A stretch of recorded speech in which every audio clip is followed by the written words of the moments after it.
All right, everybody, we're going to get this 2021 Bike Cleveland annual meeting started. First off, we'd like to start by thanking our sponsors. It's been a wild year, and we're really blessed and lucky to have the support of Ohio Desk this year again as our presenting sponsor for the annual meeting, as well as our supporting sponsor, Canavy Law Firm, who also provided our big prize for our annual meeting raffle this year, which we'll talk about later on this evening.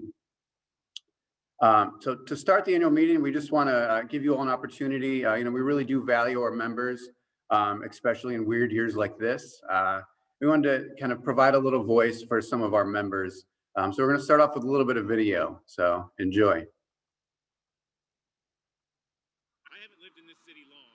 Volunteering with Bike Cleveland has been one of the best things that I've done so far.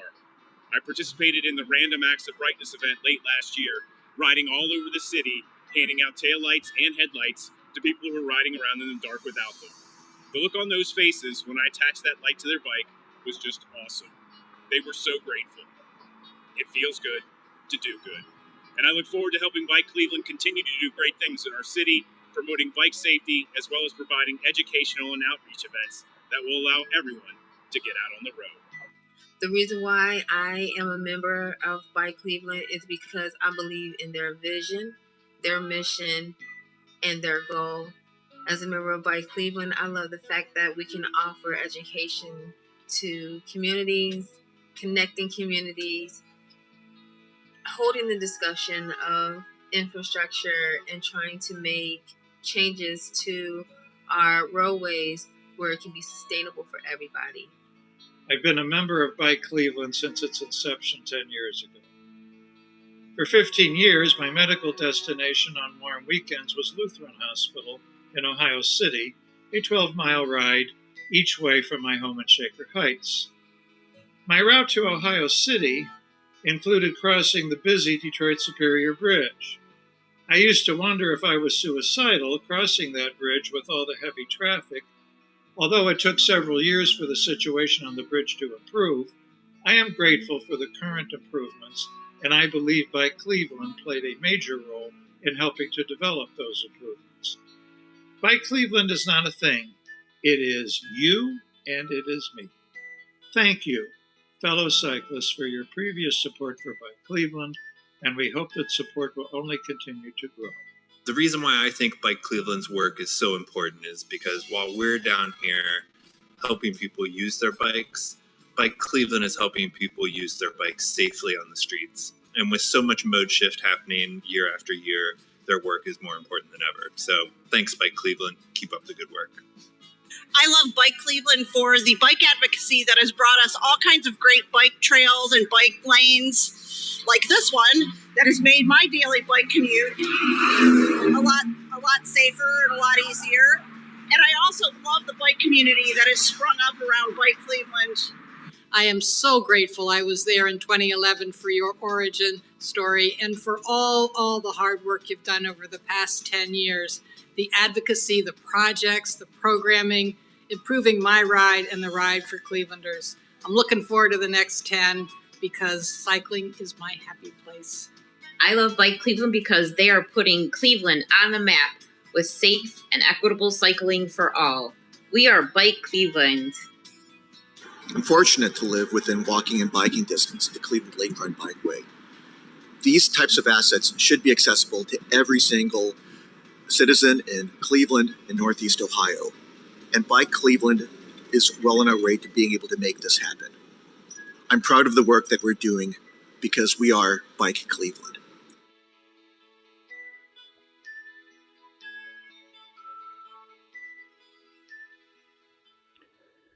All right, I'm sure many of you can relate to some of those sentiments. And again, we thank you all for being members of Bike Cleveland, and especially thanks those of you that submitted videos for our little intro here for our annual meeting. I'm going to turn it over to Deltrice Daniels right now, who's going to kick off our 2020 year-end review. Thanks, Jacob. Welcome again.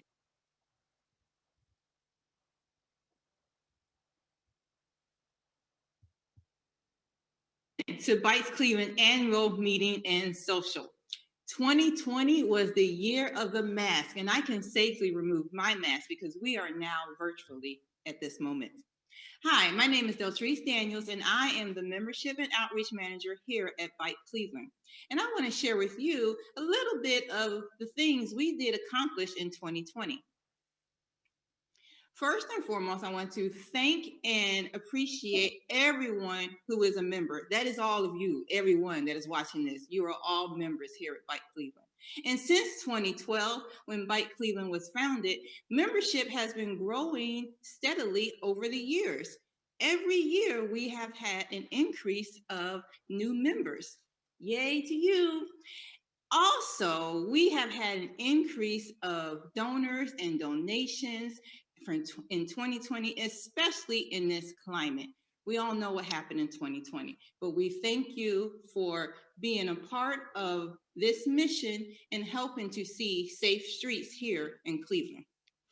2020 has been a year to remember. It was a tough one for many and most. However, it was a big year for biking. A lot of people who were in quarantine decided to get some exercise and go ride bikes. There was a problem though. The bike shops were empty. Couldn't find a bike anywhere. Trails were crowded with the bikes that people did have. And with that being said, we know that there were people out there biking, and we are encouraging you to share the love with your friends and your co-workers to help with our movement, to help spread the word and continue having safe streets here in Greater Cleveland. Even if you're not in Cleveland, we have chapters that is close to your neighborhood where you can participate in, such as Brecksville, Parma, Euclid, Lakewood, and one of our newest chapter is Heights Bicycle Coalition. So tell your friends, tell your coworkers, get your business involved, because if there's no bike rack at your business, who are you going to call? Bike Cleveland, and we can help you get it in. Education and outreach. With all those new riders that was riding bikes, they may have needed some assistance with how to maintain their bicycles. We had one class in 2020, in-person class, you see there in the middle. And then we moved all of our trainings and workshops online virtually. So check out our YouTube channel where you can find out how to keep your bike properly inflated, how to keep it locked up securely, and anything else on our YouTube channel you can find. Bike Cleveland would not be Bike Cleveland if we did not serve the community. And when we serve the community, we give out bike lights to people who are riding that do not have lights. We help schools and we help communities that are looking to have safe biking for their children and their families. And we can do that here at Bike Cleveland. So we have outreached and partnered with not that many. Remember, 2020 was the year of 2020, but we did do a few events. And you can see there that we do have some smiling faces behind our mask here in the pictures. 2020, again, wasn't a lot, but here I'm going to hand it off to Jason, who's going to talk about the events that we did do in 2020. Take it away, Jason. Hey, thank you, Deltrice. And thank you to all of our members, because without you, none of this is possible. You know, first I'd like to talk a little bit about our in-person events from this year. And when I say in-person events, I actually mean in-person event. It's hard to believe that a little less than a year ago, we were all together in Capitol Theater for a sold-out crowd on International Women's Day for Afghan Cycles. You know, it was a fantastic documentary that they played for us. And with a whole social afterwards and everything, it was really the last time we got to be in group with all of you. And we have to admit, we miss you all very much. And who knows when we all get to come back together, hopefully very, very soon. From there, we had to pivot everything virtually. You know, like one of our most popular events was Bike CLE, which was our Fundo routes turned virtual and do it yourself for prizes. We had great participation in this, people kind of doing their own thing, riding throughout the city. And we continued that along with routes for like little do-it-yourself routes for the script signs all throughout Cleveland, some of the murals around Cleveland, and even some of the historic spots around the town that have just existed for, deep into the earlier centuries. Even a ride around Halloween for a spooky spin, big list of all the haunted sites around Cleveland. We also did a route for that as well. But all of our classics stayed there as well. Bike to Work Day, Ride of Silence, all still happen, all virtual, people doing it on their own, posting their experiences on social. And, it's kind of a new twist that was inevitable, like most places. We have to really change how we do things. Everything wasn't, strictly for fun. We still stuck to our community events as well. During the summer, we did Ride to Provide. This was, working with the Hunger Network.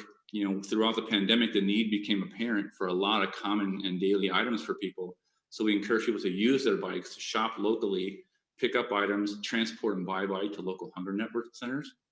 That was a popular one during the summertime. But nothing beats Cranksgiving for its generosity. We almost got to have Cranksgiving. We had actually transitioned it to have 5 different events spread out so we could still do it and keep everyone safe.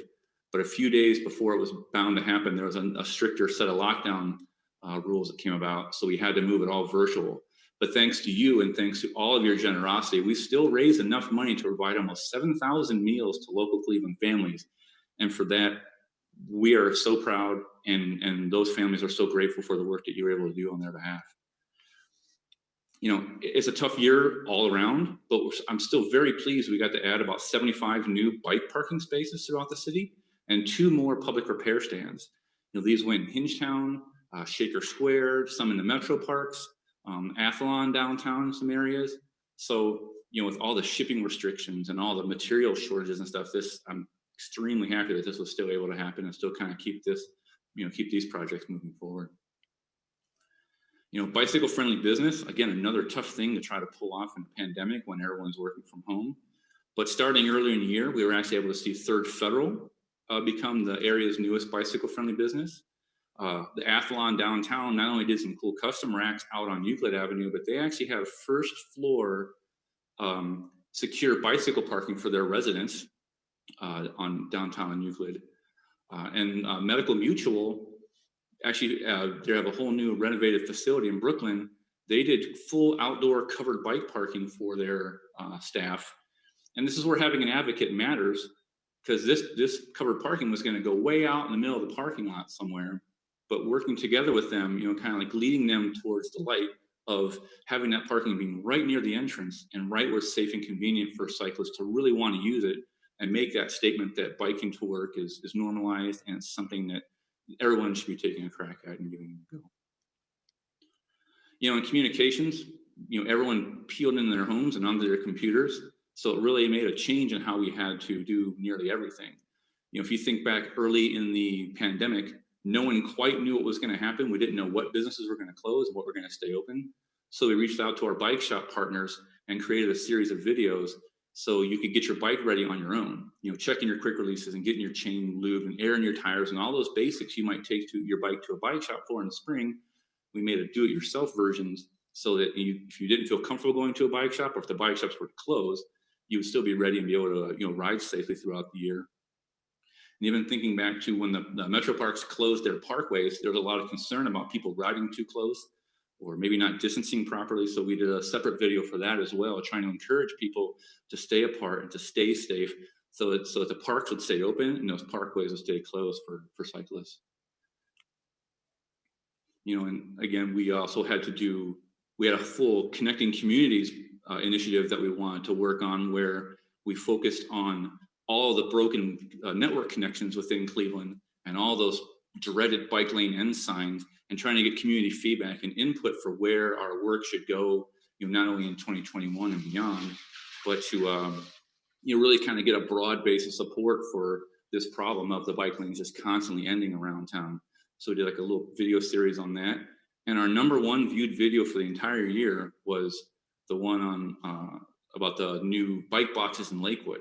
That's one of the problems in Cleveland is new infrastructure just shows up and no one knows how to use it. So working with Bike Lakewood, we created a video that showed cyclists not only how do they interact with it, but how drivers need to interact with it as well, making sure they're stopping short. And a lot of the news organizations locally picked that video up and shared it, and it saw thousands of views throughout the summer. That in a pandemic, we're proud to still see our social media following growing, in every channel, and engagement is good. But with all of these videos, you see, I think we've put up 16 or 18 new videos on YouTube over the summertime, and we don't have a lot of followers on YouTube. So if you could, when we're done here today, if you maybe check in the chat, we'll drop a little link there to our channel. We'd like you to subscribe to our YouTube channel, so that way when those videos are going to keep popping up, because we probably still have 6 or 8 months of this where we can't do things with you in person. So more and more of those videos are going to keep popping online there, and we want you to make sure you take advantage of them. Plus, check out all those ones that are in there you may not have seen already, because a lot of that same information is going to carry forward and beyond for the foreseeable future. And with that, I'll hand it back over to Jacob.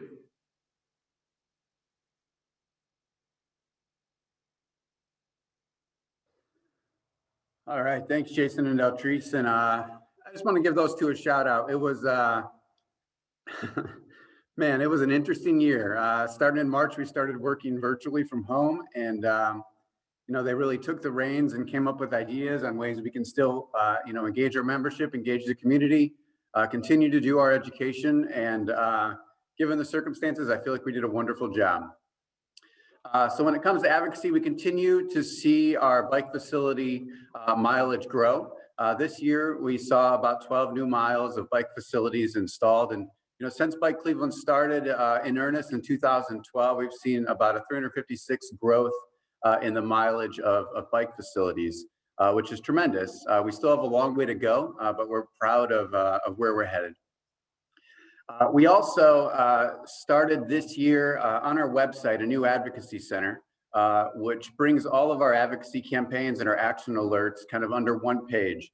So I encourage you guys to go to bikecleveland.org/advocacy center, bookmark that page. And throughout this year and ongoing, we're going to continue to put up our action alerts on there. Right now, you'll see our one for the city's Complete and Green Streets Ordinance, encouraging you to contact your council members, advocating for them to pass the amendments. But this year, we're also going to have some around some state bills we're pushing. And we hope that you guys can visit that page, and you can actually sign up to get action alerts when we publish them in your email. So visit that site, and it'll help us connect you with decision makers to continue to advocate for connecting our bike networks. As Jason mentioned, this year we really had a big plan to develop our Connecting Communities plan, which was an idea to really get a lot of feedback from the community on where our bike lanes end and where they start back up, and identify the most dangerous gaps. And we published a survey early on this past year and had about 500 responses. We also put together a map where people can pin the most dangerous areas where they ride, and you can see the map here. And as part of that work, OHM advisors are working with us to actually create a tool where we can rate bicycle facilities as they're being designed by the city, and use that to kind of inform the decisions of what type of facility we're really pushing for. Are we pushing for a traditional bike lane? Are we pushing for a protected bike lane? Should we be looking at alternative streets to maybe create a bicycle boulevard? So that's really going to inform the decisions that we make as an organization and what we're pushing for infrastructure-wise on our streets. We've decided to keep that survey open. So later on this year, we'll continue to publish it. As improvements are made, we ask for more feedback, and where are the new unsafe places for people don't feel comfortable riding. So watch for that to keep popping up in our e-newsletter and on our social media, and we'll ask that you guys keep filling it out so we can continue to make improvements and know where we should be spending our time advocating for safer streets. Another good opportunity, and this is kind of a commercial, ODOT is developing their first ever active transportation plan, their statewide bicycle and pedestrian plan, and they're currently seeking feedback. This was on our social media a couple weeks ago, and Jason's going to throw a link to it in the chat, but they're accepting feedback for this plan by February 26th. Don't expect this to be the last time you're going to hear about it. We'll continue to put it in our e-newsletter and on our social media. But this plan not only guides infrastructure, but also guides programs. So as part of the Bike Walk Ohio plan, there's actions in there that are being led by advocacy groups like us and like Bike Miami Valley down in Dayton. So we encourage you guys to fill that out and share your feedback on what programs and activities and infrastructure are really important to you at a statewide level. We've continued to work with the City of Cleveland and their Vision Zero task force throughout this year. They've continued to meet every 6 weeks as a task force, and we attend monthly subcommittee meetings that are helping guide the Vision Zero work. But separately, we also created 2 videos, one for the Ride for Sylvia and a World Day of Remembrance video that we posted on November 15th that were really aimed at humanizing the epidemic of traffic fatalities and serious injuries in our community.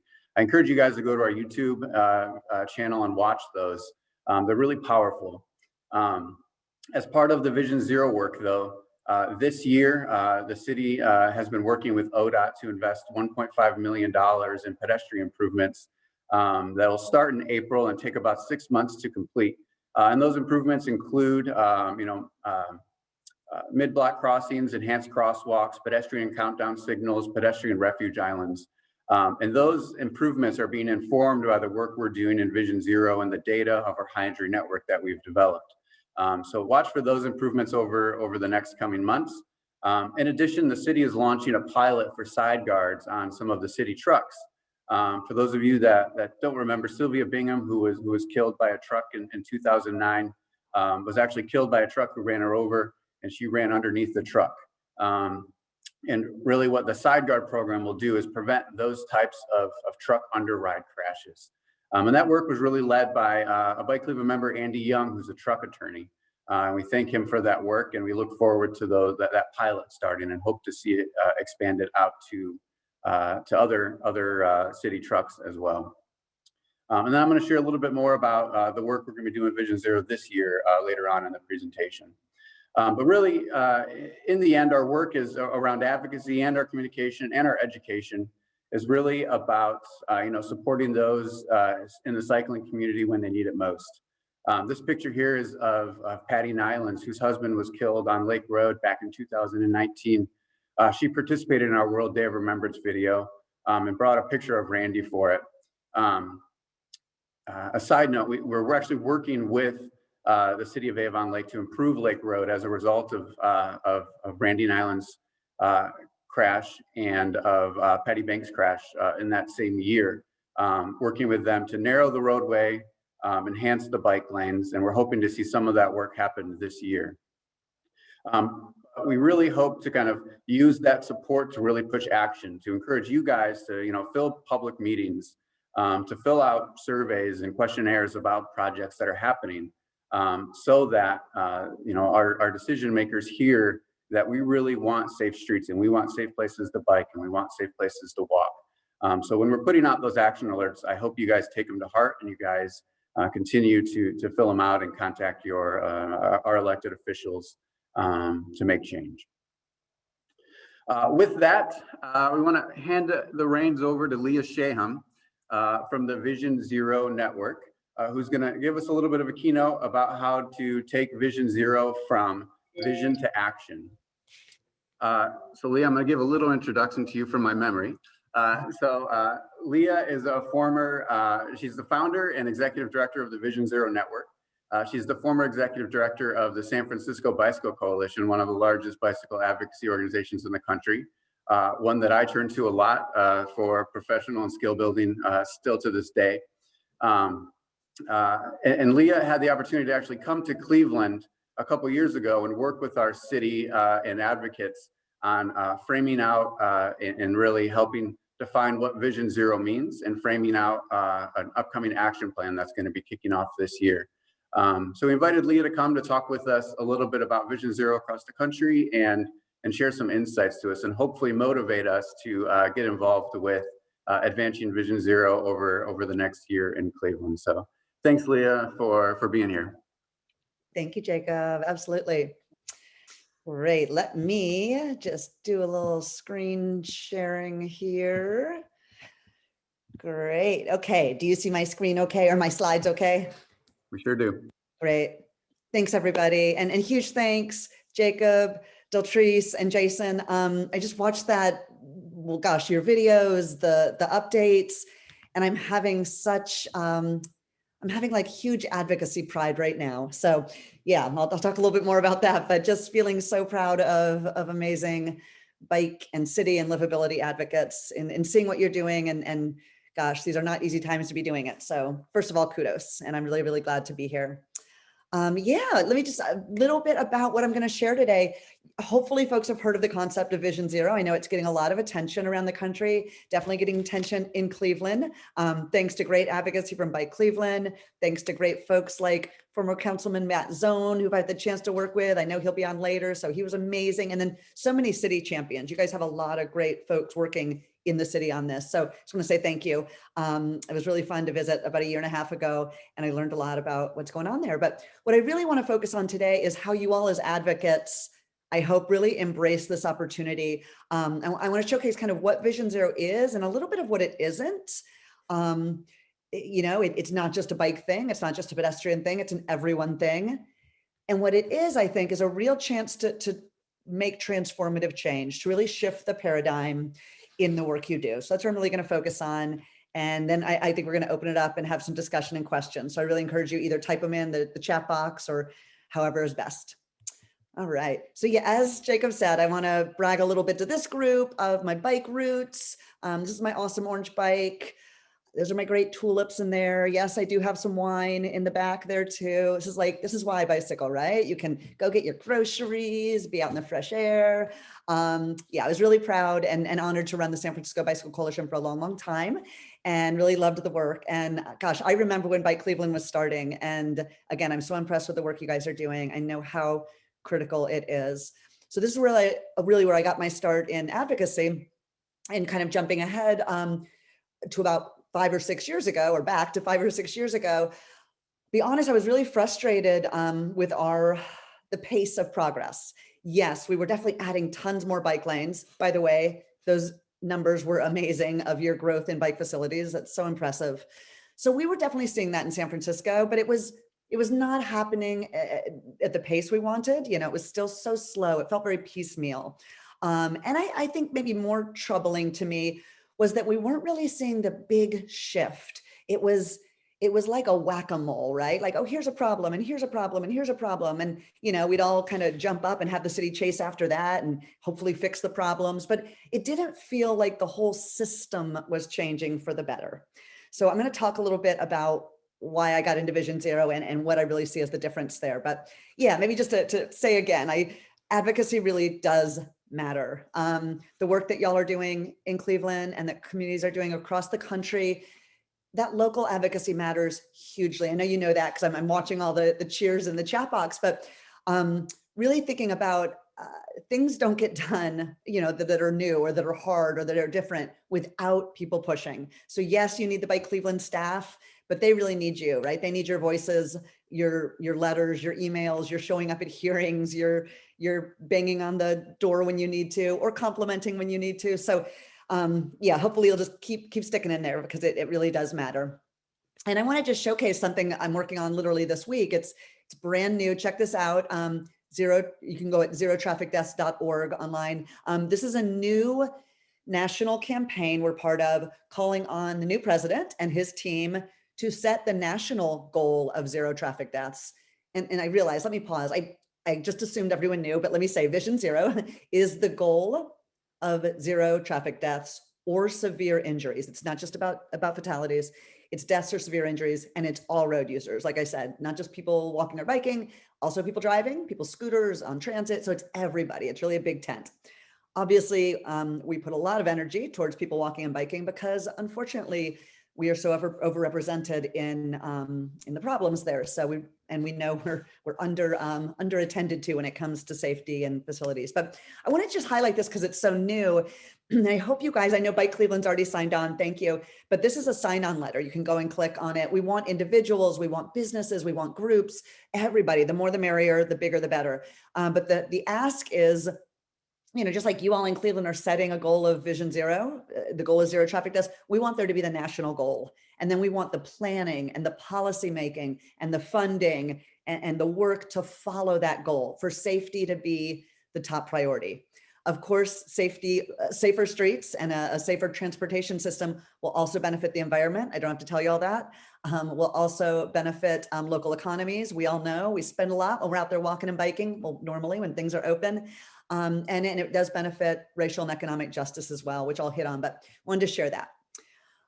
So, sometimes I start these presentations with the graphics of, ooh, look how badly we're doing nationally. I don't mean there, but nationally, like, oh, traffic deaths are high and injuries are high. They are. You probably know that. You read the news, you're all involved. So I'm not going to start there, or I'm not going to be too high on that or go too far on that. I'm going to kind of focus on the positive and what's possible here, because I think that's what Vision Zero is trying to do, is say, hey, let's not be complacent. Let's not just accept these miserable conditions we often have for walking, biking, and even driving. Let's do better. So a couple articles here you might have seen. These are from 2019, but cities are eliminating deaths. Oslo, Helsinki, and check these out. No pedestrian or bike deaths, or one pedestrian bike deaths. It's possible, and very, very few deaths of people driving as well. So it is possible. Just to show we're not, well, a couple more, I just want to make it timely of some European cities. These are just some examples, and I know we're seeing this. I think Jason talked about, different kind of COVID related or COVID response designs on the streets, but I really liked this quote in some of these examples that, in the last year, some of our responses in terms of street space and public space have shown the potential for changes in the mobility sector, right? Like, yeah, we could use that parking space for something maybe more valuable. We could use that lane for something for more people, more valuable, et cetera. So some examples there. And then similar, not wanting to be too Eurocentric, which I know can be a problem, just to highlight some other places in South America specifically that are doing Vision Zero, both Bogota, Colombia, and Mexico City. And I really love this quote, because really in the end, transportation is a means to an end, right? And this master plan for Bogota, Colombia reads, we want a city with more public space for children than for motor vehicles. Skipping down, autonomy and freedom of movement for the children and the elderly. And this is really that concept of 8 to 80, if folks have heard that. If an 8-year-old and an 80-year-old are safe and comfortable and free to go out and be safe on their streets, walking and biking, then we've really built a good, livable, fair city, right? In terms of the transportation pieces. So really thinking about that end, really it's about the safe space, it's about being able to get around, et cetera. Well, we're not there yet. I mean, again, I guess I will cite the number. There are 40,000 traffic deaths a year in this country. It is a leading cause of death overall. It is the leading cause of preventable deaths among children. So I say that just to kind of set the stage here of, well, what do we do, right? Do we just keep doing the same thing? Does something magical happen and change? We all know that's not the case. We're all advocates. So jumping into what do we do? This really kind of just, I think, boils down or pares down what Vision Zero is and how it's different than the traditional approach. And I'm really going to kind of focus on a couple of these areas, not all, but a couple of these areas to really show, I think, how your work, your advocacy work and bike advocacy work and biking in general fits in here. So just a couple of these. First, thinking about traffic deaths as inevitable. And when I say deaths, it's really deaths and severe injuries, thinking about it all. And no one sits around going, oh, sure, that's inevitable. No, but we plan for it and we think about it, right? There's almost this, again, this complacency of, that's the price we pay for having a modern mobile society. Well, no, it's not, as we saw in those other cities, right? And if you go back many years, we didn't have this kind of severe injuries and deaths on our streets. So really thinking about these traffic deaths are preventable. It's choices we make in our street design, it's choices in policy, especially how we set and manage speeds. So it's a big one we'll talk about. And then the second one, perfecting human behavior. Again, the traditional way isn't like, oh yes, everyone's going to be perfect, but we have traditionally functioned like that, right? Especially when you think about education and enforcement efforts, right? Oh, if we just tell people to go the speed limit and we give them tickets, yeah, it's not working. A, it's not working. B, especially around policing, it brings a whole other world of potential problems with racial bias and over policing, et cetera. We'll talk about that. But what Vision Zero does is say, hey, look, let's do our best to encourage people to do the right and safe thing, right? Like if I'm crossing the street, yeah, I want to look, and I should look and learn and make sure that a car's not flying by, right? Et cetera, et cetera. And when someone's learning to drive, they need to learn the rules of the road and keep learning them. But what Vision Zero says is, look, we're not going to perfect human behavior. Like, let's be honest, people make mistakes, whether it's intentional or a true, honest, mistake they didn't know. People are not, they are fallible. They're not perfect. So how do we integrate human failing into the approach? How do we really say, okay, well, when those mistakes happen, and they will, even when we have autonomy everywhere, which I don't really think we will, but some people think we will. When mistakes happen, when things bump into each other, how do we lessen the severity of that? Because it will happen. So that's what I'm going to talk about. It's a pretty big shift. So when I say paradigm shift, I just want to note that I'm going to hit on just a couple examples, but this is really different than saying, hey, we do want to fill in the gaps of the bike network. Hey, we do want safe, well-lit sidewalks and pedestrian crossings everywhere, especially in the areas where they've been underserved traditionally and where there are more people wanting to walk and bike, right? We do want and need those things. But we want to move beyond the whack-a-mole piece, right? We want to step back and go, we want the whole system to be doing this well and right. So I'm going to talk about that. So this map, so you get here, showing about almost 45 communities, cities and regions, mostly cities, that have made that commitment to zero traffic deaths or severe injuries in a specific time frame, and they're really working towards that, as y'all are now in Cleveland. And a big difference here is this systems approach. And this is, again, coming back to how is Vision Zero different? Vision Zero is built on, yes, it's a good name, and hopefully it's an inspiring goal of zero, right? It's kind of got, a catchy, sexy name of Vision Zero. But really what it comes down to is kind of changing our approach to safety. And part of what it means is doing all these things. You can see here on this pyramid thing, doing all these things, but doing some of them more and putting more energy in than we have in the past. So starting at the bottom, or looking at the bottom in the yellow, you'll see strengthening individual knowledge and skills and promoting community education. Those are important, and they still need to happen. Those are the examples I just shared of, teach people to look both ways before they cross the street. Obviously, you guys do this, teach people how to ride a bike safely. That's critical. Teach people how to drive safely. So yes, that's your base. You need that. But again, that can't be the main thing we're doing. That's not going to work. It's not enough. What we really need to be doing more of, and we're not doing enough of this, and Vision Zero is trying to shift us to this, is more of the top. So looking at those blue categories, it's influencing policy and legislation, changing organizational practices. And so what does this really mean in a transportation way or mobility way? Because this is kind of a kind of generic approach, but really used well in the public health world. So this is very well used in public health issues. Well, I think our issue is a public health issue, given that, we want people to be mobile. We want them to be active. We want them to, get activity, but we also want them to be safe while they're doing it. Plus, don't even mention, obviously the environment, et cetera. So this is a public health issue. So when looking at the top, what does that really mean? Influencing policy and legislation, changing organizational practices. Some examples are complete streets. We need places for people to walk and bike. They're not going to walk and bike unless there are safe, comfortable, inviting places to walk and bike. So there's a practice, right? That's something you individually can't do. That's not an individual knowledge or skill thing. You can be taught safe biking till you're blue in the face, but unless you have, for most people, I know not, they're definitely hardcore, but for most people, they want a safe place to ride. They're not going to ride, even if they're well taught, right? And well educated on this. So these are the examples, and then policies and legislations we'll talk a little bit more about, but really thinking about, so this is kind of changing the paradigm. Traditionally, we've spent a lot more time at the bottom areas on the education, on the individual responsibility. It's really about like you, the individual, being safe. So I'm not denying that's important. That's important. But what we've not been doing is looking upstream enough at these higher systems levels. So here's an example of that, just kind of boiled down. If you look at the kind of the right side, the person biking or the people walking, biking, driving, individual road users. Yeah, we need, again, like I said, we need them to follow the responsibilities or the rules of the road.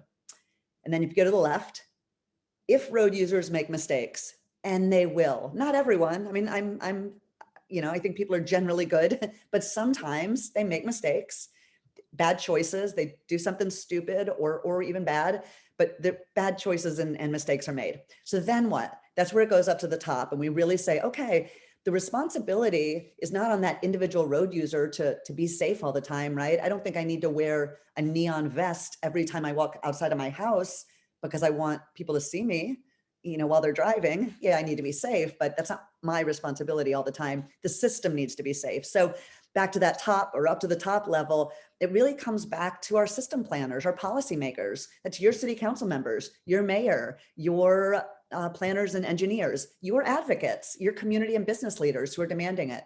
So really thinking about shifting. It's not that there's not responsibility everywhere, but really shifting more and expecting more from those who design and really own and run the systems.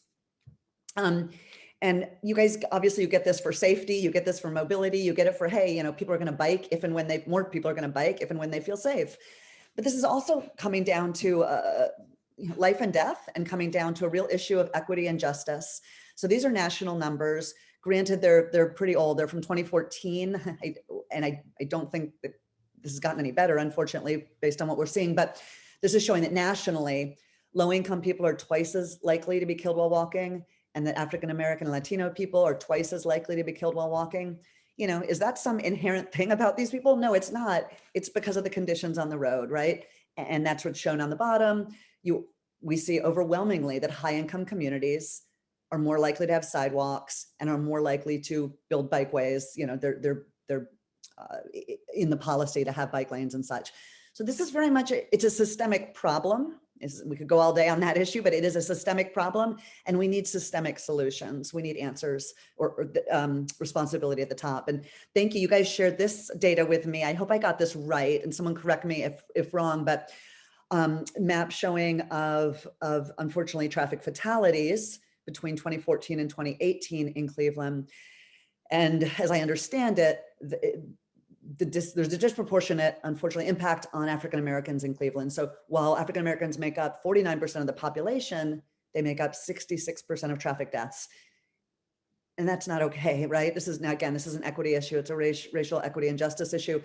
Unfortunately, yeah, you're not alone in this. Almost every city, definitely all the big cities, but almost every city we're working with on Vision Zero has the same disproportionate impact. So again, a systems problem or a systemic problem, we need systemic answers. So the two things I'm going to highlight here are really systems solutions. So number one, managing speed for safety. And you can read more on our website, specifically under Vision Zero core elements, but way up high at the top is managing speed for safety. And back to that idea of, hey, people are going to bump into each other. Even if you have, the best trained drivers and bicyclists in all the world, sometimes the sun is in your eyes. Sometimes one gets distracted. Let's just be honest, right? There's going to be crashes, unfortunately.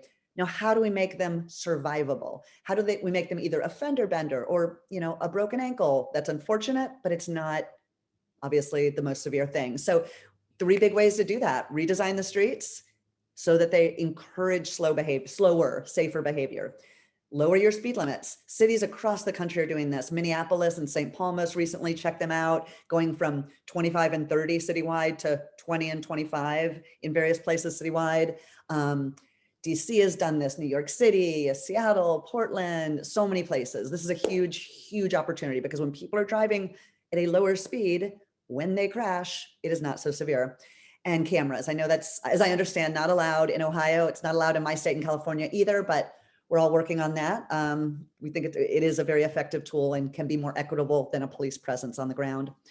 So just wanted to share this graphic because, if people are thinking, oh yeah, I don't know, does the speed limit make that much a difference, or speed make that much a difference? Yeah, it really, really does. So this bottom graph showing, your chances of survival. Again, this is someone walking, being hit by a car.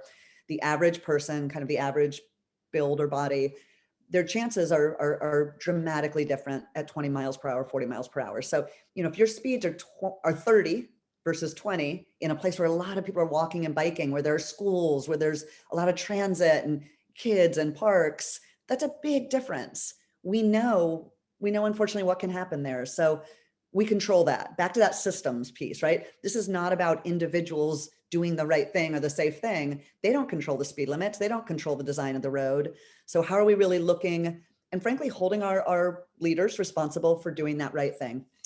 The other big piece, you all know this well with your bike network work, is building complete streets. And I just share these pictures. These are from my hometown where I grew up, of Jacksonville, Florida.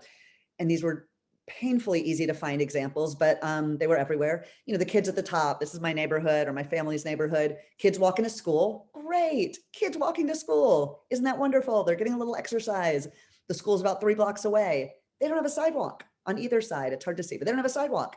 And believe it or not, drivers go tearing down this little road. So these kids, it's not their fault, right? We can't educate them better on this issue. We can't enforce something here. There's just not a good choice. They don't have a safe choice. So that's not their fault. It's the system's fault, right? So how are we demanding that there are complete streets and that speeds are set appropriately, et cetera? And then obviously the picture down on the bottom of the person biking, wouldn't it be nice if they had a real bike lane? And just closing down, I know I've talked a lot about kind of the challenges and the problems we face, et cetera. I think maybe I'm feeling more hopeful than, I don't know, ever, but more hopeful than say a year ago. But to see how we have adapted, and it sounds like Cleveland has a lot. I know my city has, San Francisco and across the country, you know, stopping and saying, hey, we need to, you know, maybe with this pandemic, it's making people realize, you know, what matters even more.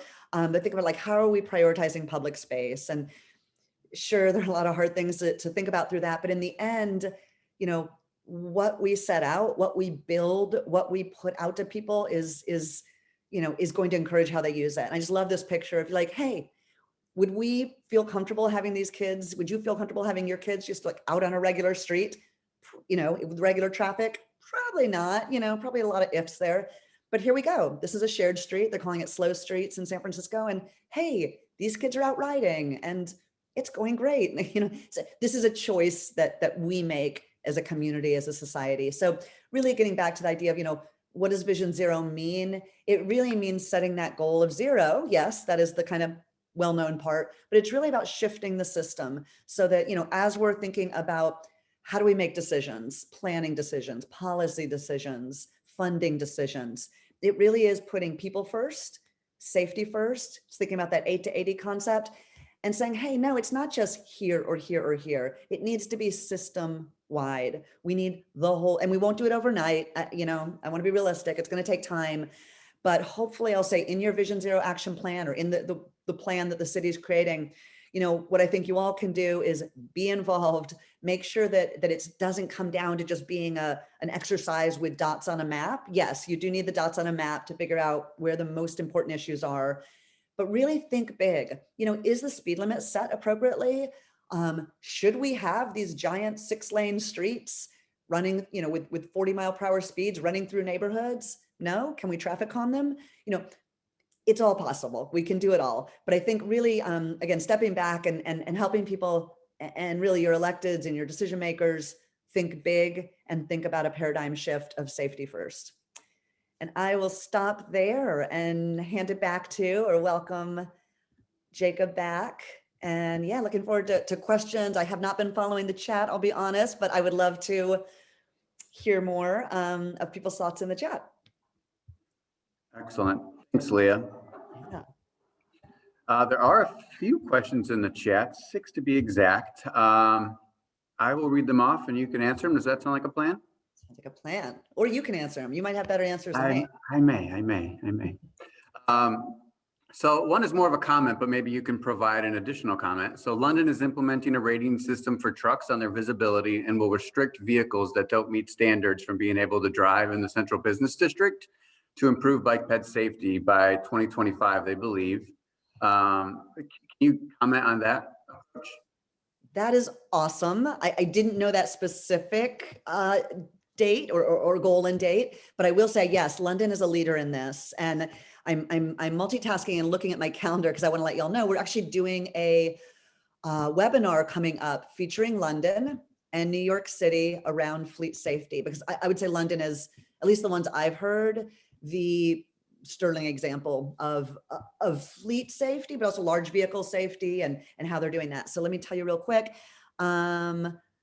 I am not seeing it right away. Okay, yeah, 10th, February 10th. So check out our website. February 10th will feature London and New York City, and then other people who are smart about fleet safety. It's such an important thing. I definitely want to pretend like I'm an expert on it. Though we did, if you look at our resource page online, I just put it in the chat. We have a whole new section on fleet safety and large vehicle safety. So we're seeing it as I mean, it's always been an important issue, but more and more of an important issue. I mean, not only are these vehicles large and obviously more dangerous for those of us not in vehicles, but they're also out on the road a long time, right? They're out there 5, 6, 7 hours a day. So it's such an important and logical place to focus. We've done some case studies about this too. Again, check out our website on resources. We're seeing places like, I'd say, San Francisco, Boston, New York, where else? Doing really good job on thinking about the whole fleet, also doing trainings for city drivers.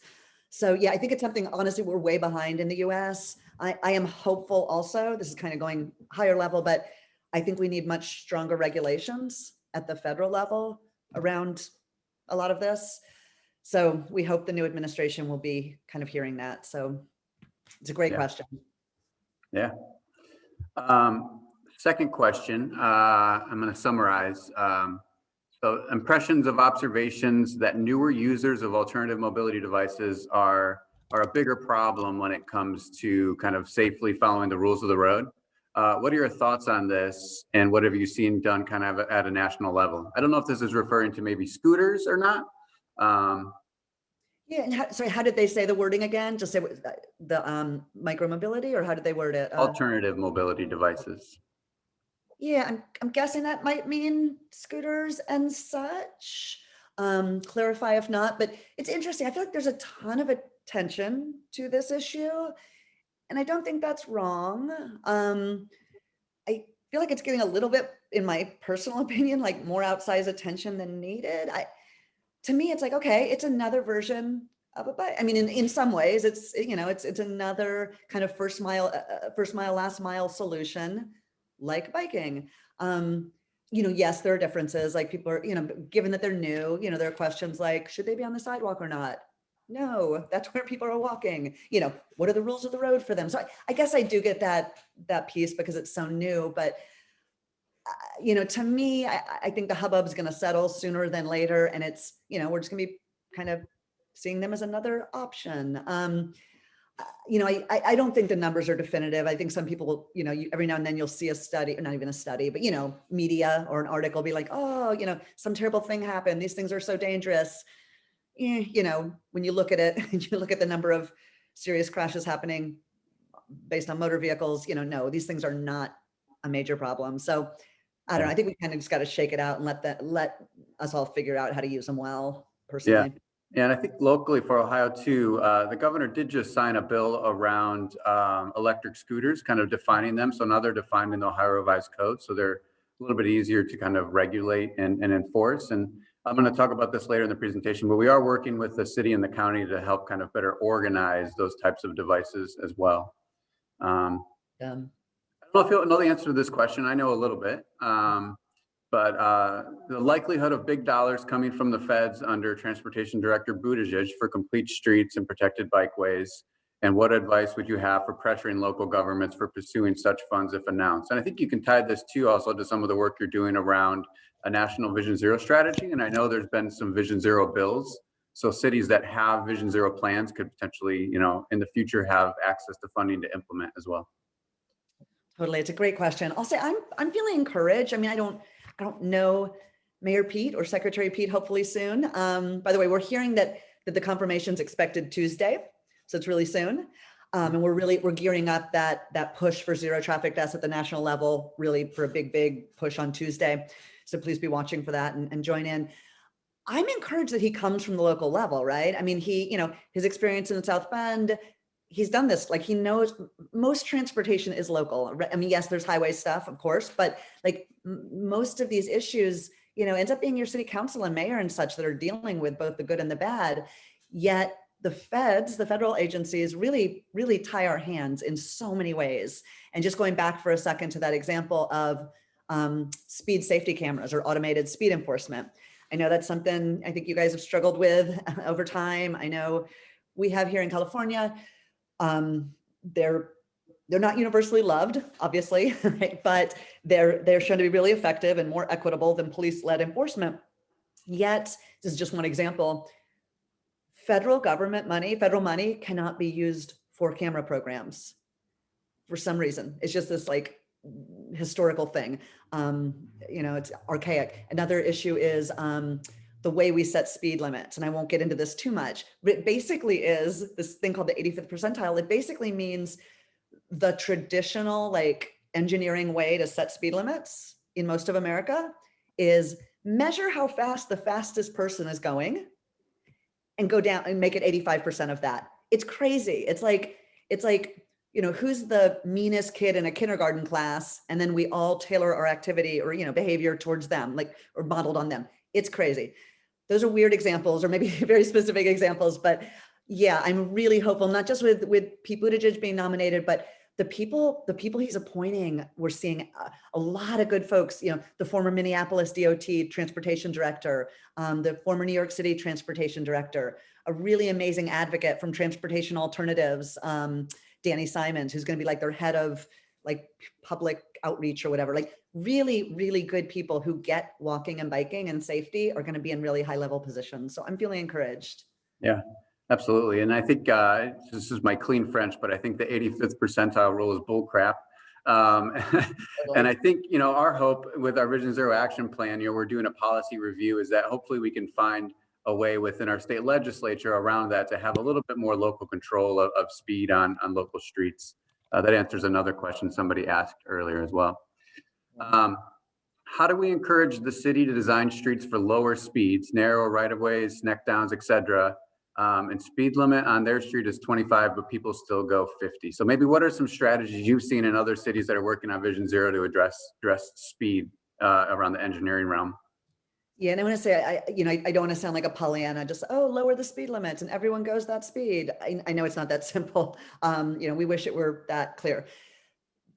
But I will say there's really good proof that in many cases, again, we're talking cities, within a community, not like some big highway in between, middle of nowhere, but that there's good evidence around lowering speed limits and then really promoting it like crazy. Even something as simple as more signage.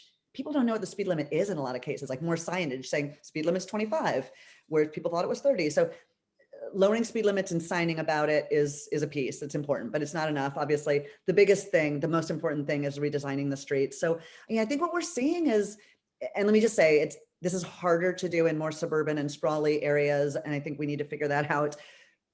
And there's good ideas coming out, but for more city center areas, it is really about skinnying down the street, right? We know, and evidence shows that the narrower street and then having things like you mentioned, maybe it's a traffic circle in the middle roundabout instead of a stop sign, having curves in a street where you can, having single lanes versus double multi-lane. So, this is, hey, add a bike lane to get rid of that car lane. And you've now, not only, and we see this in example after example, created dedicated space for biking, separated, hopefully dedicated space, but you've also slowed the car traffic down. So, all these things, raised crosswalks, I think you mentioned, all these things that they're in the toolbox. And I think this is a really good example maybe of that paradigm shift I'm talking about.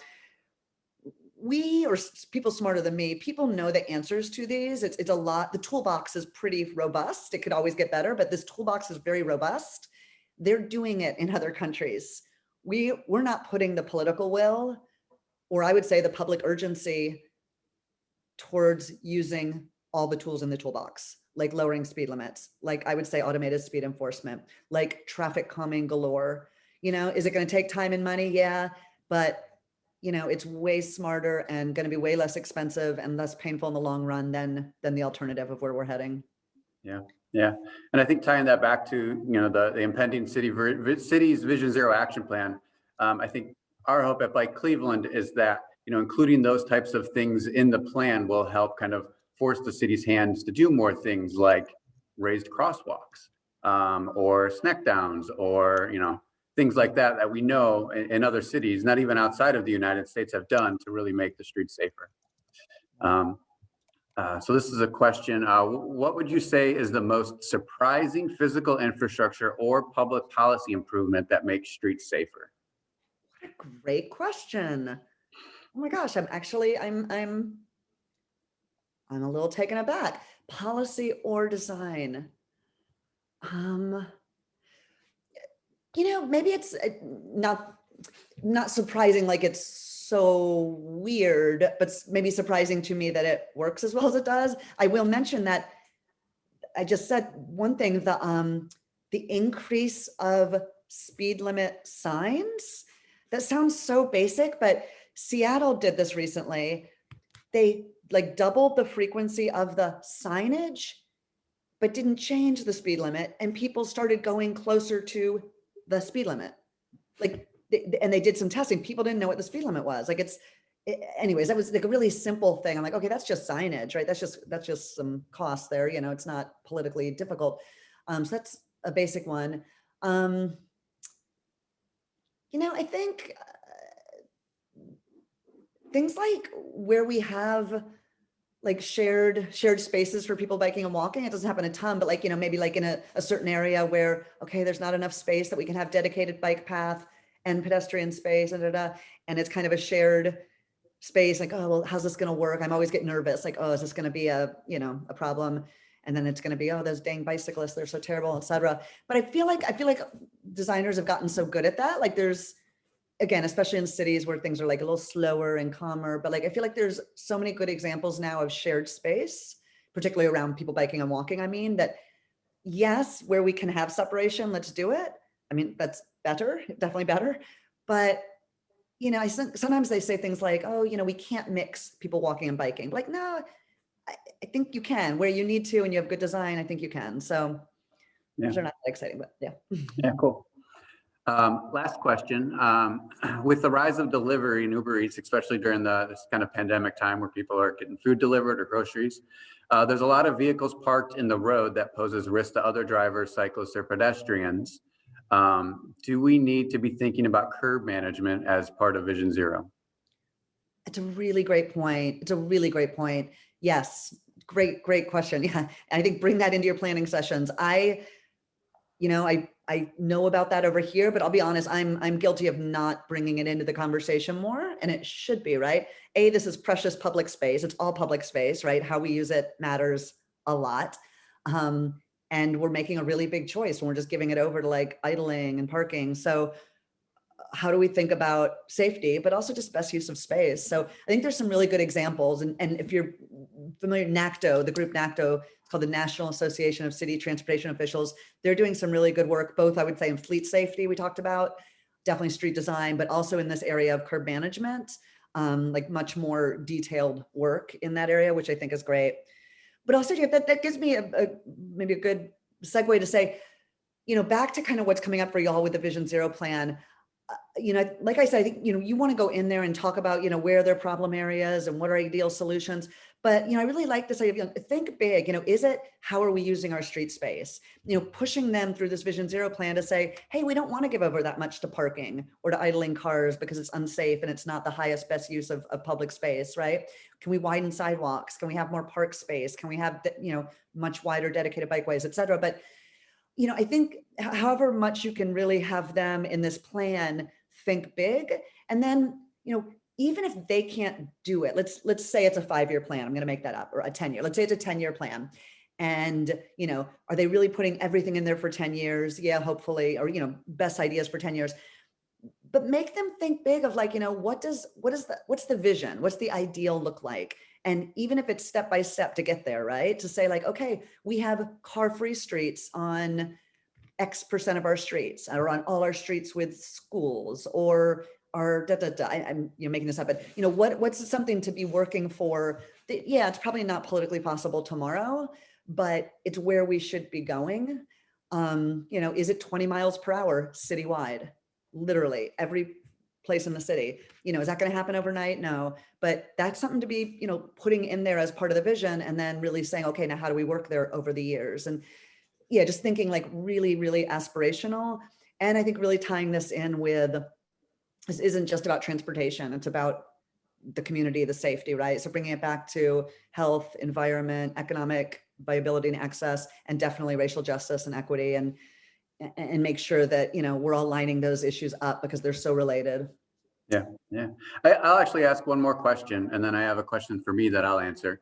You know, kind of hitting on the racial justice issue. I know enforcement was a big component of Vision Zero, and still is to a respect.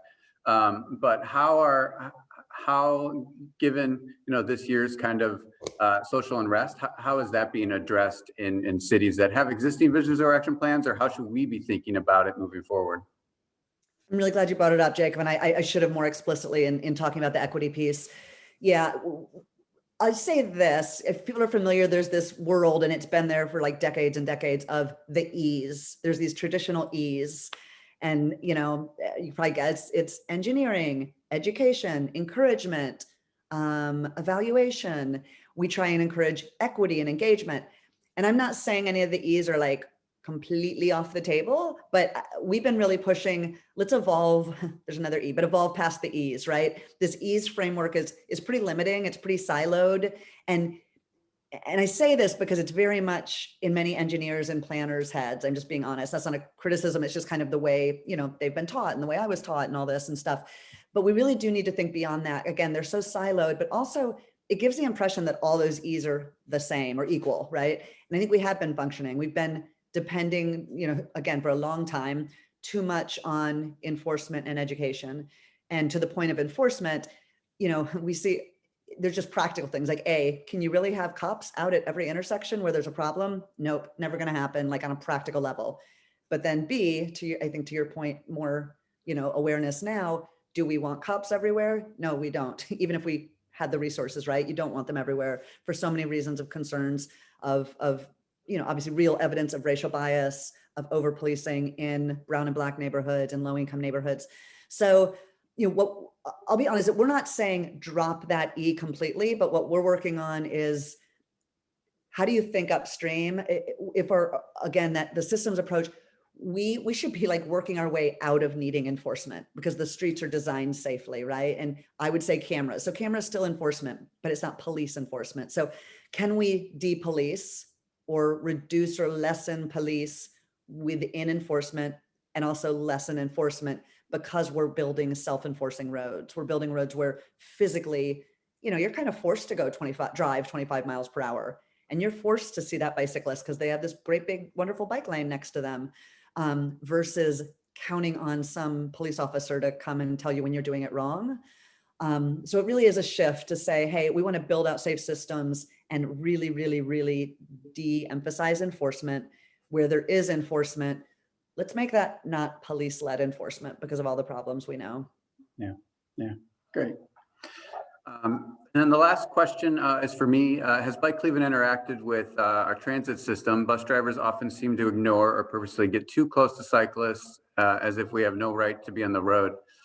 We do work closely with Greater Cleveland Regional Transit Authority and have brought up issues that we've had or cyclists have had with drivers, and they'll do retrains and let the drivers know about, you know, new bike facilities that are in, and let the drivers know about, you know, how to pass the cyclist safely.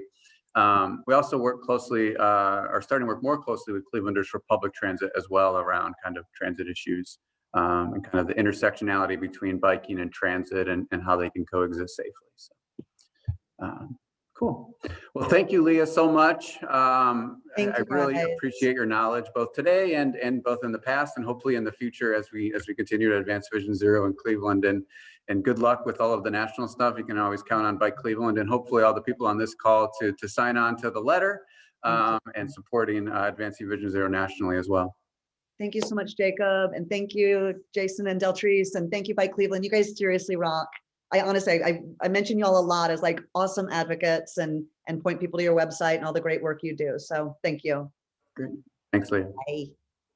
All right. So in lieu of providing individual discussions around updates for our chapters, Jason worked with the chapters to provide a written update, and he's going to throw that link into the chat. So I encourage you guys to click on it now, have it open in your browser, and give that a read.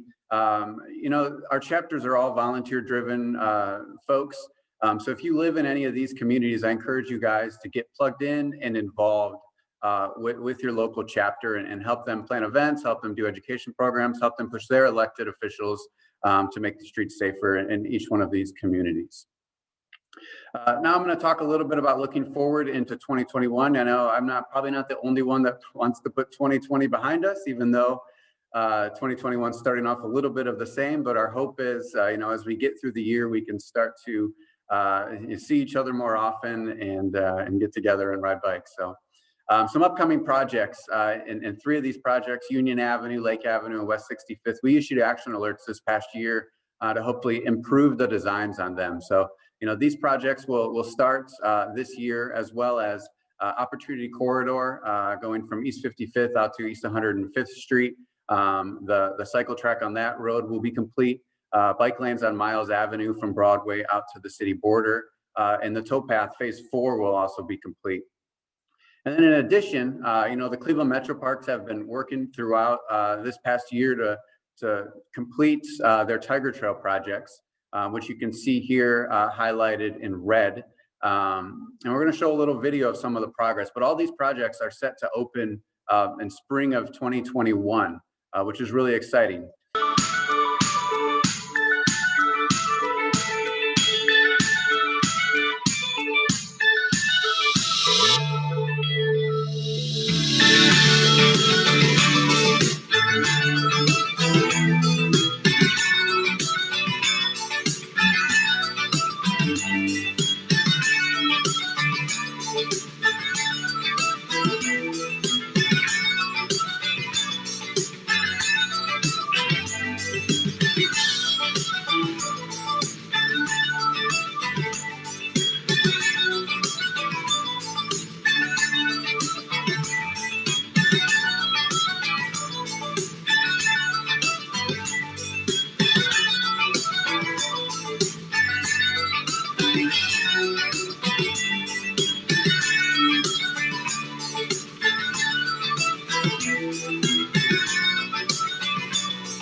Cool. So I want to thank the Metro Parks for sharing that video with us and allowing us to share it during our annual meeting. I think it's going to be a really exciting year, a lot of really great new connections.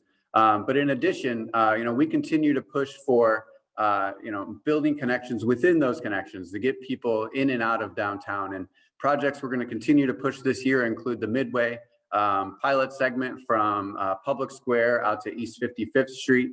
The Lorraine Avenue cycle track, which would go from the Lorraine Carnegie Bridge end by West 20th out to West 65th Street, and the Slavic Village Downtown Connector, which would connect cyclists from Fleet Avenue all the way up to downtown, going along Interstate 77 and Broadway Avenue. And all 3 of these projects are ones we're pushing. I know there was a question earlier in the Q&A about federal funds coming down the pipe, and we're working with a group called Cuyahoga Agreement Partners and the Metro Parks in the city to try to make sure that these projects are prioritized for any sort of stimulus funding or any sort of other transportation funds that may come down the pipe to really advance these projects, because these 3 projects already do have funding committed from the city or NOACA or ODOT. So we really want to get them across the finish line to continue to make additional connections.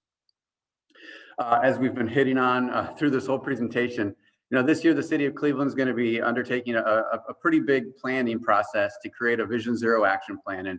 it's really two-pronged. It's really about creating a citywide strategy to address Vision Zero through policy and systems change, a lot of what Leah talked about in her presentation, but also looking at our high injury network, which if you go to visionzerocle.org, you'll see Cleveland's high injury network, where the most fatalities and the most serious injury crashes are happening in our city.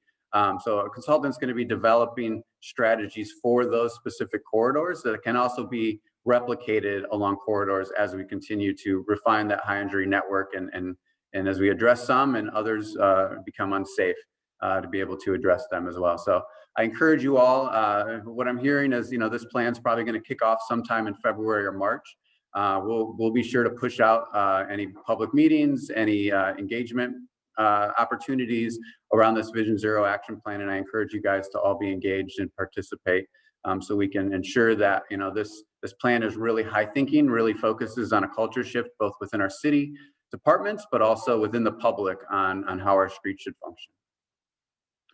In addition, we're working with Bike Cleveland's Advocacy Committee to advance some policies both locally and at the State House. So I saw a question earlier, somebody had asked about the complete and green streets, and I know Tony Brancatelli is on this call, Councilman Brancatelli. We're working on bringing that policy, which was introduced in August, to City Council's Development Planning and Sustainability Committee to hopefully get it advanced and passed. What this new ordinance will do is actually create a Transportation Infrastructure Advisory Committee that would provide more opportunity for public input on how our streets are designed. Instead of us or the general public learning about projects once they're 30 or 60% designed. It's kind of getting in on the ground floor and making sure that streets that are being redesigned are incorporating elements from past plans, or they're thinking about other users like people biking and people walking within the plan as a whole. We're also looking for a statewide sponsor to adopt a vulnerable user law, which would increase penalties for motorists who injure or kill a cyclist or a pedestrian or an emergency worker or a tow truck driver. As well as this past year, there were two laws: a distracted driving law making distracted driving a primary offense, and a pedestrian right-of-way law. So for those of you that aren't aware around pedestrian issues, when you're waiting at a street to cross the street in a crosswalk, legally for a motorist to have to stop for you, you actually have to step into that crosswalk before they have to stop for you. This law would actually require motorists to have to stop for pedestrians waiting to get into the crosswalk. So you don't have to put yourself in front of a 2-ton moving vehicle to have the right of way to cross the street. So these are all state house and local laws we're really going to be pushing to get passed this year. And I encourage you guys, again, make sure you go to our advocacy center on our website and watch for action alerts around all of those. In Cleveland, this is an election year, mayoral election and council elections, and we're going to be doing a lot of engagement with candidates, letting them know that people in Cleveland do bike and people in Cleveland do vote. We're going to be putting together with Clevelanders for Public Transit a candidate survey to help, one, educate candidates on the issues related to biking and walking, but two, also educate you guys on where candidates stand around biking and walking issues. Late this past year, we also signed on and helped create the Ohio Environmental Coalition's Cleveland Comprehensive Environmental Policy Platform, which includes information in there around transportation and infrastructure, and calls for candidates to adopt the platform to ensure that what they're going to push for is really what we want to see on our streets. So I encourage you guys to Google the Ohio Environmental Council's Cleveland Comprehensive Environmental Policy Platform and read some of the transportation pieces in there as well. Around shared mobility, we're working with the city and the county to better organize our bike share and our scooters. We recently released on behalf of the county an RFP to develop some typologies for dedicated scooter and bike share parking, not just in the city of Cleveland, but in the inner ring suburbs around Cleveland as well, which will hopefully provide, one, some education on how people should be utilizing these devices, but also provide them safe places to park them so that they're not within the pedestrian right-of-way cluttering the sidewalks. Within our education and outreach, we're going to continue to do random acts of brightness, knowing that we, especially during the pandemic, we saw a lot more people getting bikes, handing out bike lights to folks to make sure they're riding safely. In addition, we're going to be leaning heavily on the League of American Bicyclists. They developed a new learning center. And as folks, want to progress their way in their bicycle education, participate in our Bike Smarts classes, participating in Traffic Skills 101 classes, and working their way up to maybe become a league certified instructor, we're going to really be leaning heavily on the league's new learning hub to make that happen. And if you're interested in learning more about that, our Bike Smarts class in February is going to focus on the tools and resources within the Bike League's Learning Center, and a little bit on, we're going to try to host an LCI seminar this year as well. At the beginning of the pandemic, we worked with a group, Neighbor Connections and their Neighbor Up network, as well as Clevelanders for Public Transit in the city and the Cleveland Foundation, to host a number of mobility conversations around how people are really getting around during COVID, and got a lot of really great info from residents in the community. And you can see from this visual diagram some of the concerns that people had brought up. And as a result of that, we're going to be working with Clevelanders for Public Transit this year to be creating 2 neighborhood mobility committees. Think of a community block club that focuses primarily on mobility within their neighborhood. And our hope is, once those are successful, kind of replicating that across the city, so that, as issues come up in neighborhoods, residents are informed and residents know who to contact. But also as an opportunity for residents to actually organize and lead education programs or helmet distributions or neighborhood walking clubs. Really we're really viewing this as a way to kind of get Bike Cleveland out in the community, but also to empower and to give residents the resources to make some of the changes they want to see in their community around mobility and safety. Oh man, events are a tough one. I think what we're expecting here at Bike Cleveland is, through this winter and probably through the spring, we're going to continue to host virtual events, publishing, do-it-yourself rides, kind of facilitating the ability of people to, identifying safe places to ride on their own. But our hope is near the end of the year, we'll still be able to put on a lot of our signature events, and we're willing to, modify them to make them COVID safe if needed. So mark your calendars for, August 29th, the Fundo, September 25th, Bikes and Brew, and November 20th for Thanksgiving. And then make sure you watch our website and our social media and our e-news. We'll continue to publish any virtual events we have going on. And we hope, if we have to stick with some virtual events, we hope you guys will engage and share your experiences with those events as well on social media. Now we're going to jump into our recognition portion of the meeting. And I wanted to start by thanking some of our major donors for this year. It was a really tough year. We know a lot of people were struggling, and these folks really stepped up and helped support our work. So, Jim Mullane and Ken Kanabe are 5,000 plus donors for the year. Stuart Cole, Paul Dolan, Andy Young, who's also engaged in the Vision Zero work at the City of Cleveland, Brian King and Diana Floden, Ben and Heather Stefanski, and Mitch and Karen Thompson. Thank you all for being big supporters of our work over this past year. Every year we usually have a big number of volunteer events, where we have a lot of people to pick from. But this year was a little bit different. But we did have 2 people that really stepped up and helped advance our work this past year. And those people are Diana Hildebrand and Darren Triplett. So Diana, those of you that know her may know her as Diva D. She stepped up big time when we hosted our 2 Random Acts of Brightness events and actually took lights on her own to hand out to people as she was riding around. In addition, she worked with University Circle Inc. this past year to get bikes and helmets and bike lights from the police department into the community and into kids' hands. And if you follow her on social media, you'll know that she also, continually hosted, individual rides with folks, some group rides that were COVID safe to help encourage people to get out and ride. Darren, he's a relatively new Clevelander. You saw him at the beginning of our presentation with the video. He took, dozens of lights and handed them out to folks as part of our Random Acts of Brightness, and also volunteered to be on our finance committee. And as a new Clevelander, we really appreciate him becoming a member, stepping up and getting involved in such a big way in a difficult year. So thank you, Diana and Darren, for helping us continue and advance our work outside of what Bike Cleveland staff able to do. Every year, we also recognize a person or an organization that's really been instrumental. And for those of you that don't know, former Councilman Matt Zone, he has always been a huge supporter of Bike Cleveland. Back in 2011, where we were working with a coalition of people to pass the city's original Complete and Green Streets ordinance, Councilman Zone was instrumental in getting us ushered in there and getting the ordinance passed. He helped to create the city's Department of Sustainability, which we worked closely with to adopt the city's bikeway implementation plan back in 2013, which led to that large growth in bicycle facilities that were installed. And then most recently, he actually passed a resolution back in 2018 to create the city's Vision Zero Task Force, which kind of kickstarted a lot of these discussions around how we can get to zero traffic fatalities and serious injuries in the city of Cleveland.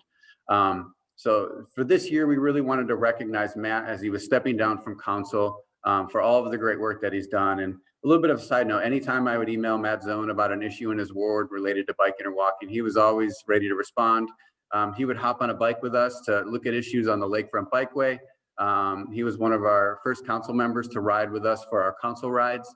A really great individual and a really great advocate for sustainable mobility in the city of Cleveland. And we're sad to see him leave city council, but look forward to working with him in his new position at the Thriving Communities Institute. So I want to give Matt an opportunity to say any words he might want to say if he wants. Matt, are you there? Hey, Jacob. Hey, Matt. Thank you. This is a humbling award, and I want to thank you and your colleagues at Bike Cleveland, but particularly the membership of Bike Cleveland. You know, the best public policy that I've ever led has always emanated from the constituency that I represented. And government needs that push-pull. There's a role that each of you need to play and must play. And when we created the Vision Zero working group, I intentionally said that, you know, we were going to open up every single meeting with the moment of silence. And when I think about the opening of your meeting, when you reflected on Sylvia and the loss of Randy, we do a moment of silence because I really wanted to resonate with the people who are on this committee. And I'm thankful that, you know, part of that advocacy led to the Ohio Department of Transportation to create a working group to review our state law around the speed limit. I, for a short moment, was a member of that committee, and I want to give a shout out to Callie Mersman, who's going to be the city's representative on that, to see if we can get that flexibility. But none of this happens without advocacy. So I want to thank everyone on this call for supporting Bike Cleveland. I'm going to continue to do my work as a private citizen, pushing City Hall to do better and supporting Jacob and his colleagues at Bike Cleveland. We have some champions on City Council who really get it and understand it. And I want to give a shout out to Tony Brancatelli and Carrie McCormick in particular, and Kevin Kelly, who have been supportive of this work. And lastly, Jacob, I'd be remiss if I didn't acknowledge Ann Tilley. Ann was my right-hand policy advisor on a lot of this work, and she is doing incredible work. And just know you have an ally inside of City Hall in Ann Tilley and Callie Mersman. So thank you for this honor, Jacob.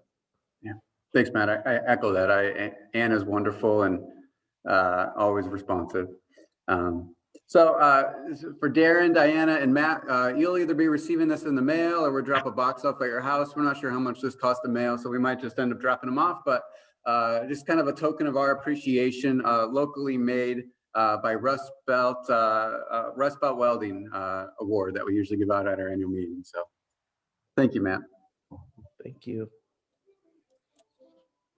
All right, we're almost done here. We always like to confirm our board members in front of our membership at our annual meeting. But before I do that, I want to give a thank you to 3 board members who will be stepping off this year. And these 3 board members collectively have 22 years of experience serving on Bike Cleveland's board. Jeff Sagalski and Myron Bennett were founding board members. Jeff was really helpful in starting Bike Cleveland and especially a number of our events. He started Cranksgiving. He helped us push to create the Fundo, a neighborhood ride.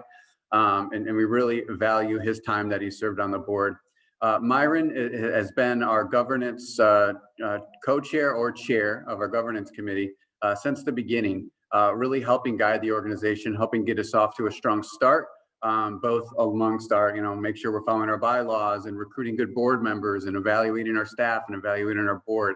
And we really appreciate the time that he's put into the organization as well. And then Melissa Thompson stepping down.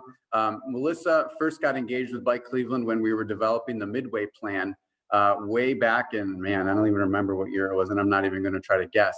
But she is my go-to whenever I need to talk to anybody about traffic engineering and how things should be improved for biking and walking. So we thank all three of you for your time serving on Bike Cleveland's board. And this is our 2021 board slate. This year we're adding 5 new board members: Bianca Butts, Jeremy Taylor, Justin Fleming, Lucinda Cave, and Mark Philippel. Everybody else pictured here is sticking on to the board. And again, same with the last 3 that are stepping off.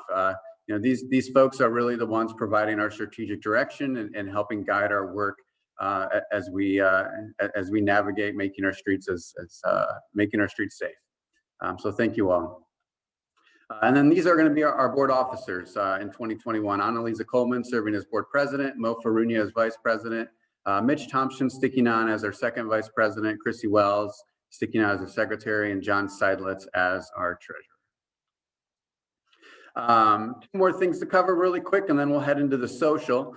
Don't forget, our annual meeting raffle is live. Usually we'd be pulling tickets right now and announcing winners, but we wanted to give you guys the opportunity after the annual meeting to purchase tickets. So tickets are on sale until January 31st at midnight.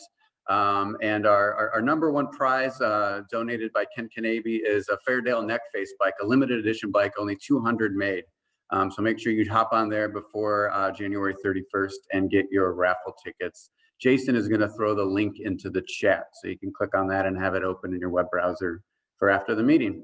Now to close this out, I'm going to have Annalisa Coleman, our new board president, close us out. Thank you, Jacob.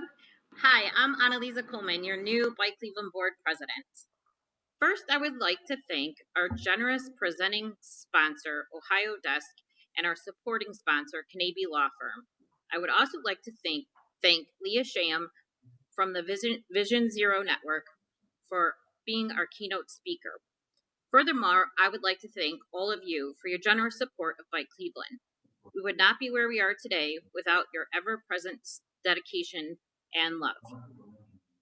As we head into 2021, I would like to ask for your help to put Cleveland on the map as a desired destination known for exceptional cycling infrastructure and exceptional cycling community. I know we already have one of those. You can help by taking what passion you have for cycling and putting it to work. Become a volunteer with a fix-a-thon. Are you passionate about cycling many miles with smiles? Become a league certified cycling instructor. Are you passionate about alternate transportation and building more bikeways and walkways for pedestrians and cyclists? Attend your local Bike Cleveland chapter meetings, community meetings, and planning sessions and voice your support. Additionally, you can support local initiatives by participating in surveys and studies. Are you passionate about helping others find joy in cycling? Start a Bike to Work program at your job, or connect with Bike Cleveland's Bike to Work days and ask a colleague to join you. Are you passionate about learning how to fix your own bike or how to ride in different types of weather? Learn from Deltrice and take our Bike Smart classes and bring a friend. They're happening remotely. Finally, you can help by joining a Bike Cleveland committee such as Fund Development, or what I like to call Fun with a D, chaired by Mo Farunia, the Diversity, Equity, Inclusion chaired by the lovely Deidre McPherson and myself, or the Advocacy Committee chaired by the ever-passionate Rob Thompson. Our local cycling communities and cities become better because of each one of us doing our part. Even if it's just a conversation about your cycling adventures with a non-cyclist, it makes a difference. Make 2021 the year you help put Cleveland on the cycling destination map. I would like to thank a couple more extremely important people. Jason, Jacob, and Deltrice for their unwavering dedication and taking Bike Cleveland in this unexpected challenge that they handled like a bunch of experts, the experts that they are, and remained dedicated through this different kind of times. Please remember, we are all Bike Cleveland.